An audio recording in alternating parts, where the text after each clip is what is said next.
안녕하세요.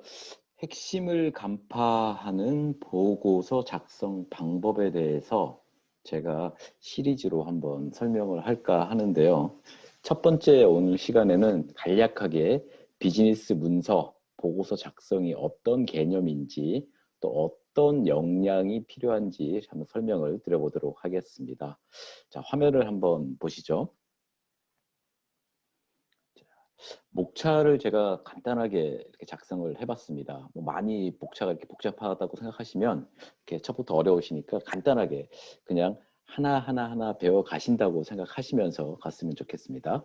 자, 여러분 업무 속에 어떤 종류의 보고서들을 많이 작성하고 계신가요? 그 회사에서 이미 정해진 양식들이 있는 그런 정형화된 보고서 틀이 정해져 있을 거고요. 그 틀 안에 하나씩 내용만 조금 바꿔가면서 그 주기적으로 작성하는 그런 정형화된 보고서가 있을 거고, 또는 기획죠. 어떤 틀은 정해져 있으나 그 안에 들어간 내용들이 수시로 변화하거나 또는 새로운 아이디어를 요하는 그런 내용들이 들어가야 되는 그런 기획적인 좀 크리에이티브한 내용이 필요로 하는 그런 기획안들이 필요한 보고서들이 있을 겁니다. 자, 정형화된 보고서와 비정형화된 보고서의 능력들을 차차 개발해 가면서 여러분의 그 보고서 작성 능력이 업그레이드 되면 좋겠습니다. 우선 세상의 모든 보고서는요, 제가 이렇게 한 판서를 설명을 해드려 볼게요. 이렇게 보시면 세상의 모든 보고서는 여러분 조직 안에서 어떤 업무 목표를 달성하기 위해서 커뮤니케이션 수단으로서 작용을 하게 됩니다. 자, 이게 무슨 말이냐 그러면 어떤 정보를 조사를 해서요. 예를 들면 어떤 시장에 대한 시장 조사 또는 고객 만족에 대한 설문조사 또는 어떤 매출 현황에 대한 정리된 어떤 자료들 이런 그런 것들을 조사해서 알려주기 위한 거다. 이 알려준다는 의미는 우리가 자료를 조사를 해서 보고서를 작성해서 고객한테 알려주는 경우도 있고요. 또는 내가 보고서를 작성을 해서 저 상사한테 내가 정리한 내용에 대해서 이렇게 전달해 줄 수 있는 보고서입니다.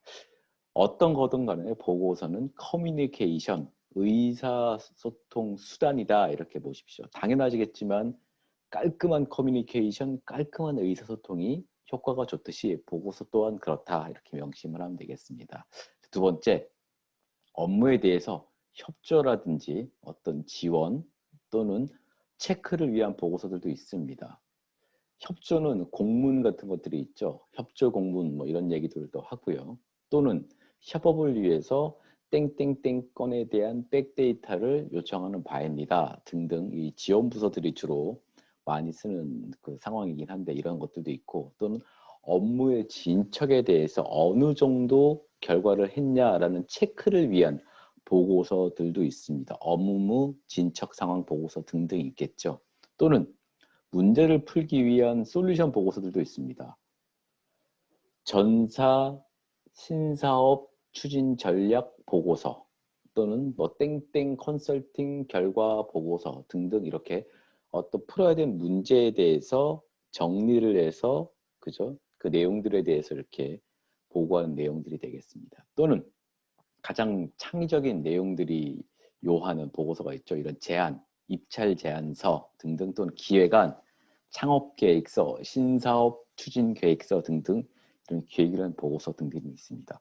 세상의 모든 보고서들은 두 가지로 한번 정의된다 보면 되겠는데, 하나는 틀에 맞춰진 그 양식이 이미 정해져 있는 정형화된 보고서가 있고, 또는 그렇지 않은 보고서들이 있다.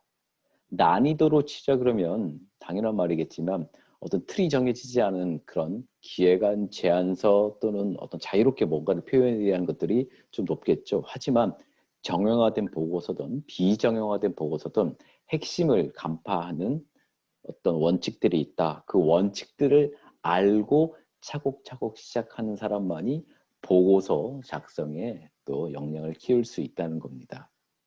자, 한번 볼까요? 핵심을 간파하는 보고서를 작성하기 위해서 여러분들께서 어떤 근육들을 몸에 이렇게 딱 구축하셔야 되냐면 두 가지가 있습니다. 첫 번째는요, 이 구조화하는 힘입니다. 이렇게 구조화하는 힘.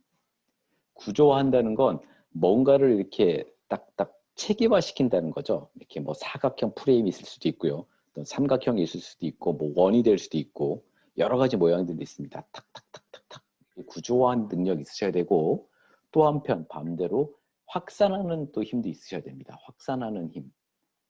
아이디어를 기발하게 낼 수 있어야 되고요. 또는 내가 가진 데이터를 가지고 이걸 기반으로 또 다른 또 증폭될 수 있는 생각들을 이렇게 자꾸 넓혀갈 수 있는 힘.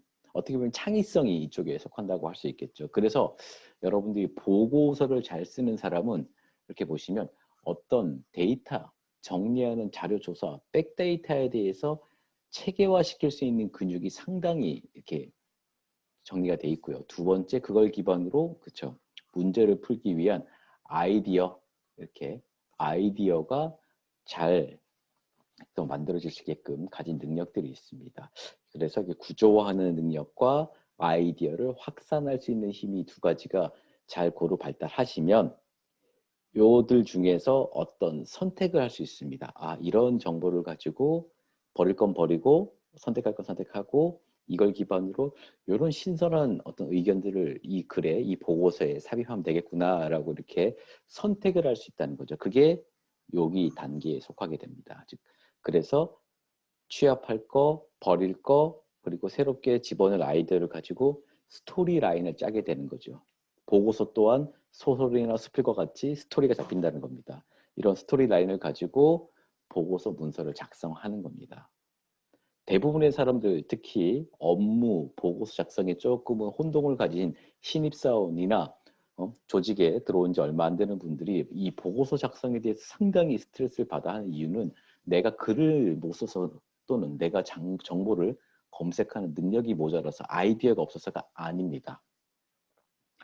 비즈니스 안에서 문서를 체계화시키는, 문서를 처리할 수 있는 프로세스를 아직 그죠, 숙달하지 못한 거죠. 그래서 여러분들 첫 번째는 데이터나 자료를 체계화시킬 수 있는 구조화된 능력이 있어야 된다. 두 번째, 이걸 기반으로 새롭게 아이디어를 집어넣을 수 있는 확산하는 능력이 있어야 된다. 이 두 가지가 합쳐져서 선택과 집중을 통해서 보고서의 스토리 라인을 만드는 겁니다. 그리고 당연히 여러분들이 익숙한 그 스토리 라인 기반으로 보고서를 작성을 하게 되는 거겠죠. 그게 바로 여기 있는 겁니다. 나는 왜 보고서를 잘 못 쓸까? 왜 보고서마다 이렇게 소위 빠꾸를 맞을까? 등등 이렇게 고민하지 마시고요.